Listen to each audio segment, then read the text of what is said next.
All right, now part two of they're using this to divide you. It's the second oldest trick in the book. If you want to know what the oldest trick in the book is, ask me in the comments. But the second oldest trick in the book is divide and conquer. So actually, it's the combination of both. It really is the combination of both. The oldest trick in the book is sleight of hand. And sleight of hand is not about being fast, right? It's about distracting people by diverting their attention. So, what all of this stuff is doing is every time people start asking for the Epstein files again, the news cycle gets obliterated by other things. I wonder how many people know that Congress literally passed a law saying, hey, you need to release the Epstein files on this day. I don't remember what day that was. Uh, I think it was past late November, and they gave them a month, and it was supposed to happen late December, and it didn't. And they asked for an extension, and I think they were approved on the extension, but now the extension has come and gone. Again, if I'm wrong about any of this, please correct me. My point is, all this stuff that they're using to divide you, it's all bullshit and lies and propaganda. I'm not saying that people getting killed while protesting ICE is a good thing, or that is that didn't happen, right? This is no Alec Jones, Sandy Hook didn't happen, Minnesota didn't happen, but it's also important to ask, why is this all happening in Minnesota when it's got such a low illegal alien population, and the other states that have far higher rates of arrest are not seeing this type of unrest? And the whole reason is because somehow the Democrats have convinced their constituents that it's a bad idea to follow the law when the Democrats have deported far more people through ICE than Trump has. Obama deported 3 million, and the Democrats weren't out protesting with that. But Trump deports around 600,000, slightly more than 1/6. And they're like, all of a sudden, not even a third yet. And all of a sudden, they're up in arms. Oh, this is the most evil thing ever. Then why the fuck didn't you say anything about it when Obama was doing it?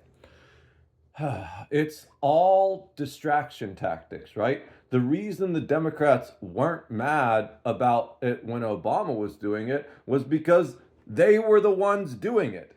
And now that Trump is doing it, they're like, oh, we can use it to get everyone mad. It's all a bunch of hypocrisy and smokescreen bullshit. They're using the two oldest tricks in the book to enforce tyranny on the world, specifically the US, but the world, they're working on that too, you know? So I don't think we really had any right to invade Venezuela. Maybe there's stuff I didn't see, but as far as I could tell, we've got too many of our own problems here to be worrying about the problems in Venezuela. You know, someone way wiser than me once said, "Worry about the log in your own eye before you worry about the splinter in your neighbor's." So my point is, this is all careful distraction tactics that are, first of all, designed to keep us from looking at the crazy shit that's actually happening, where the Department of Justice has suddenly decided that it doesn't have to follow the law. That is crazy that the department that is supposed to enforce the law has decided it is no longer required to follow the law itself. Do you know what the rule of law is? The rule of law is the idea that in the United States, no one, not even the president, not the Department of Justice or the FBI, no one is above the law. And the whole reason that happens is because the founding fathers were really mad about kings making laws and not following them themselves.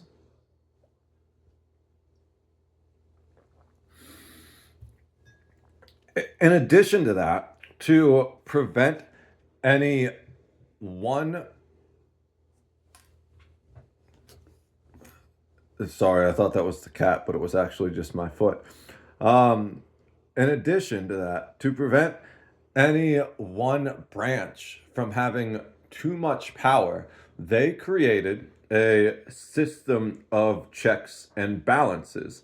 The executive branch, which is what the president is a part of, and the Department of Justice, they can't create the laws because otherwise they'd just be able to run around doing whatever they want. The laws are created by the legislative branch, which is Congress, and then it's the judicial branch's job to interpret those laws. And yes, the executive branch absolutely does have to follow the decisions of the judicial branch. And you may say, well, oh, this is the first time it's ever happened. Nothing like this has ever happened before in the country. Again, all of this goes back to Obama. He started questioning whether or not the Supreme Court had power over the president. What am I talking about? I'm talking about specifically Obamacare. There was this weird thing where there's questions about whether or not uh, Congress and the federal government are able to levy taxes and penalties. We're not going to get into the nitty gritty of that, but basically, there's a very valid argument that the federal income tax itself may be unconstitutional because powers not explicitly enumerated for the federal government are reserved to the states, and the states have a federal income tax. So, therefore, whether or not the federal government can actually impose an income tax is questionable. I'm leaning on this side of no, but there are all kinds of taxes that the federal government really isn't allowed to impose because those are done at the state level and those are powers reserved to the state, not the federal government. The separation of powers between state and federal government is another thing that the founding fathers were big on to prevent tyranny specifically. So, what this boils down to is there was a big question because part of Obamacare was as a mean to force compliance. That's correct. This is not optional. Uh, if you didn't have health insurance, there was a penalty, a monetary penalty for not having health insurance. So it's just another tax on being poor, right? I don't understand why people act like he was some kind of savior of the working class. Because, in my opinion, Obama's done more to harm the working class than any other president in my lifetime. Uh, there was this question about whether or not it was even going to be constitutional because there was an argument that that penalty was a tax. And there, as far as I can tell, the Supreme Court actually originally labeled it unconstitutional. And they were going to reject Obamacare outright, primarily because of this penalty that was designed to enforce compliance. But then what happened is Obama started questioning judicial review. Judicial review is whether or not the Supreme Court has the ability to decide if a law is unconstitutional, which is the primary purpose of the Supreme Court within the checks and balances.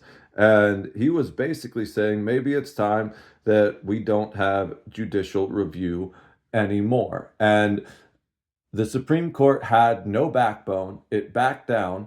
And you can see because in the language, there's some weird things where the where there's three types of opinions. There's the primary opinion, I forget what that's called, but then there's a dissenting opinion, which is in if the Supreme Court doesn't all agree unanimously, um, judges that or justices that don't agree with the primary opinion will write dissenting opinions as to why they disagree. And then there are concurrent opinions, which is written when a justice does agree with the outcome of the case, but has some differences of opinions on nuance with the primary opinion.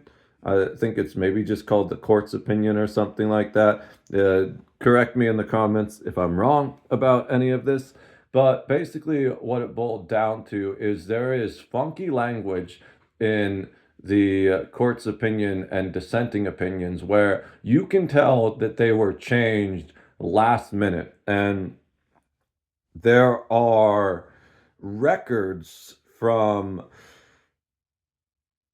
assistants to the justices that suggest that the Chief Justice changed his opinion or changed his vote last minute to avoid angering Obama, basically. And so this whole idea of the executive branch challenging the power of the judicial branch and trying to strip it and politicize it is not new. It's been going on since around 2008, but that doesn't mean that I'm not justifying what Trump is doing by any ways. I'm just pointing out that both the Democrats and the Republicans are complicit in it, right?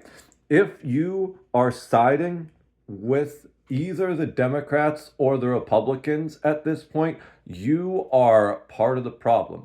You've been had, you are a blind sheep that is being led by wolves to the slaughter. None of these people care about you. They only want to control and manipulate you to maintain power. You are cattle for the corporate military industrialized complex. There is no consumers anymore, just cattle that are being fed to the corporations for profit. And they don't want you to realize this. So instead of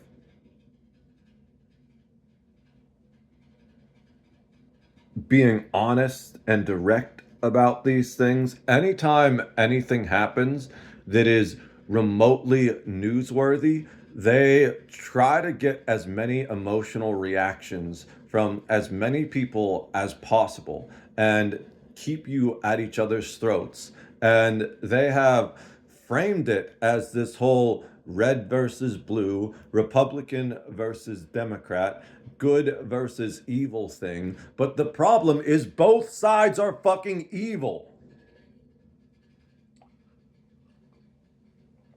There's an old comic, two old comics I'm thinking back to.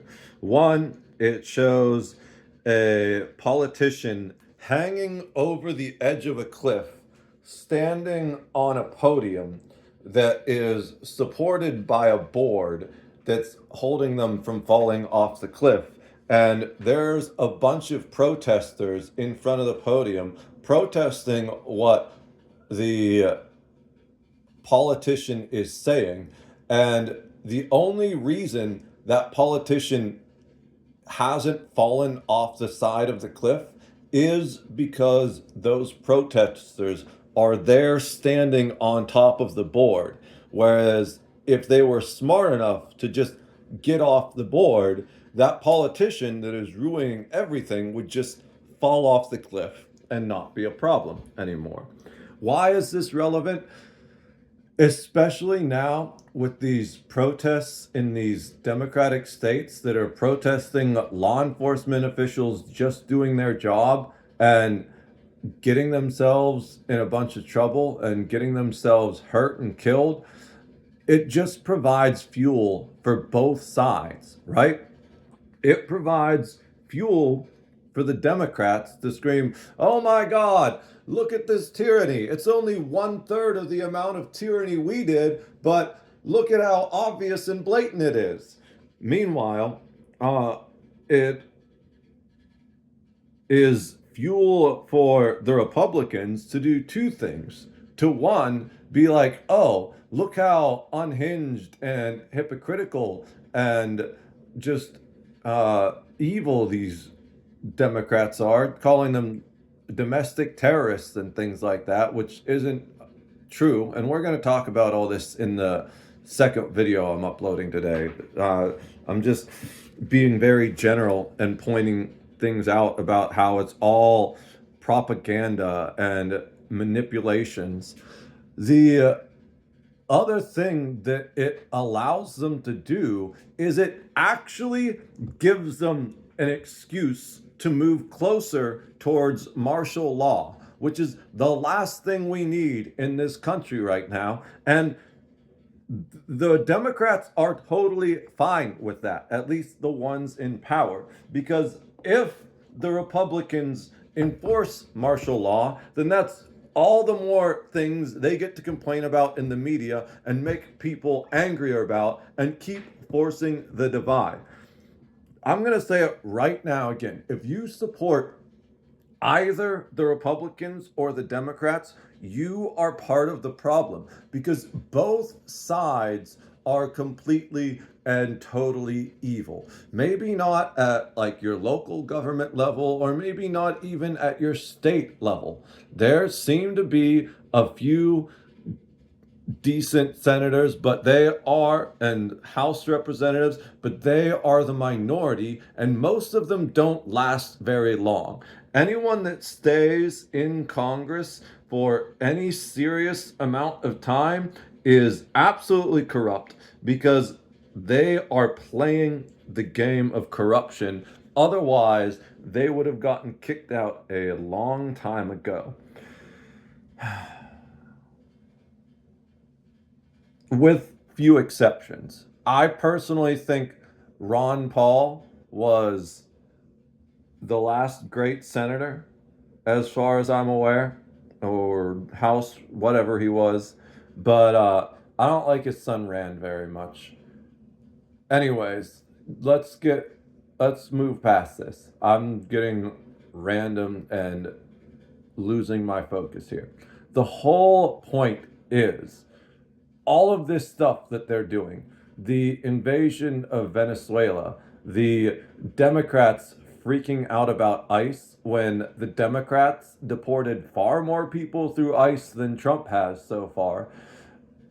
All of this is a distraction so that you forget that the biggest controversy and cover up in the entire history of the United States is going on right now. These people running the country are fucking pedophiles, and I'm pretty sure those files, the only reason they haven't come out is because everyone's names are in them, right?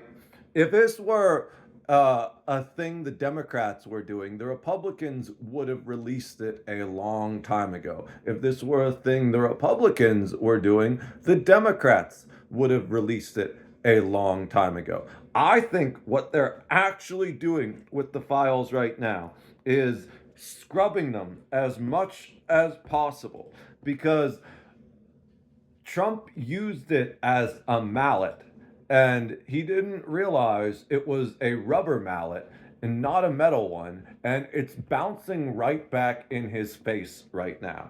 He thought he was going to crack the Democrats over the head with it and form some type of mandate, but instead, all he's done is blast himself in the face with it. And it's pretty clear by the fact that what have they released? They've released a heavily censored picture of Bill Clinton with no context, pretty much. And that is the most damning evidence we have so far. There are literally millions of files, and we have 1% of that. And even the stuff that has been released is so heavily redacted that it's useless. I don't even trust the stuff they're putting out at this point because there are specific parts of the law that they are ignoring, which one of the things that they are ignoring is that pretty much only the victims' names are supposed to be redacted. But they are redacting the names of the perpetrators, which totally defeats the purpose of putting the files out in the first place. I think what's going to happen is if Trump does leave office, and I have questions about whether or not that's going to happen. Like legally, he's going to have to leave office at the end of this term because he can't run for another term. But there's already plans in motion to try and keep him in office. And that scares me, not just because of what the Republicans are going to do, but what the Democrats might do afterwards if he manages to pull it off. Because both sides just use the tactics that the other sides start, right? All these um, executive orders that are being treated as laws, which they're not because the president can't write laws, only Congress can write laws. That started under Obama. All these drone strikes against the drug cartels and drug runners, that started with Obama drone striking weddings. If you don't believe any of this, just go look it up. It's all there on the internet. And I'm worried that if that kind of Project 2025 stuff does happen to keep Trump in power, then the Democrats are going to use it to put someone who is just equally bad or even worse in power for just as long, if not longer. Both sides are evil as fuck. And if you don't realize that, then you are completely asleep. You are just programmed by political propaganda, and you are nothing more than a human NPC that is being used during someone else's power games. So that's really all I have to say specifically about this topic today. I'm going to be live later at some point, but I don't know when because I need to shovel the snow and go grocery shopping while I have a small break in the storm because it's supposed to hit again tomorrow. And I've got renovations around the house to do. But I'll be live for dinner and we can talk about all this whenever I go live later tonight. I'm going to go record the second video right now. And I just want to say, delete Windows, de-Google yourself. And why do I say those things? Because Big Brother is real, and that's one of the primary ways that they're eroding our rights. Windows is literally so invasive at this point that even your calculator and notepad require you to connect to the internet to be able to use them. If you don't believe me, look that up. Google it. I'm kidding. Uh, de-Google yourself, honestly. Find other searches, right? Um, I've personally been using Brave Search recently, but with all this tyranny happening, one of the easiest ways for them to do it is to just spy on you surreptitiously and to enforce tyranny through soft censorship. What is soft censorship? Soft censorship is uh, different and more insidious than hard censorship. Hard censorship is like, you know, people in Iran going to prison for playing music in the streets. Soft censorship is all of your YouTube videos getting demonetized because you dared to use the word sexual assault instead of some kiddie word and say that they got raped. It's fucking ridiculous. There is soft censorship everywhere these days. So delete Windows because they're using it to spy on you. De-Google yourself because Google is the number one censorship tool, as far as I can tell, in the world right now. And I love all of you, and God bless America. Cheers.